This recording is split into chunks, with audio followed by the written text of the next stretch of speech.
যদি তুমি WBP, rail, PSC বা যে কোনো এক্সামের জন্য প্রস্তুতি নাও, তাহলে এই ধরনের অঙ্ক নৌকা ও স্রোত থেকে পরীক্ষাতে কিন্তু আসবেই আসবে।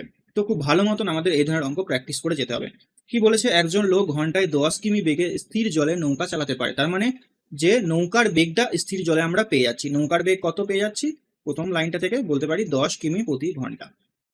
এরপর বলেছে স্রোতের দিকে যখন যাচ্ছে, তার মানে কি অনুকূলে যাচ্ছে, 1 কিমি যায় 5 মিনিটে। তাহলে অনুকূলে বেগটা আমরা এখান থেকে বের করবো, ডাইরেক্ট দেওয়া নেই। কিভাবে দিয়েছে, 5 মিনিটে যাচ্ছে 1 কিলোমিটার।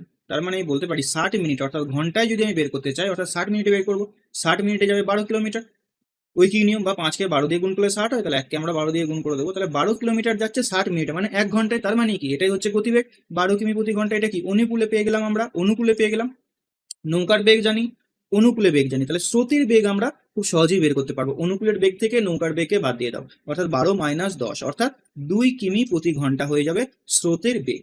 ওকে, তো কেমন লাগলো? বেসিক থেকে অঙ্ক শিখতে হলে অবশ্যই কিন্তু আমাদের এই চ্যানেলটিকে সাবস্ক্রাইব করতে হবে, এবং কমেন্ট করে জানাও যে পরবর্তীতে তোমার কোন টপিকের উপরে ক্লাস দিলে তোমার সুবিধা হয়।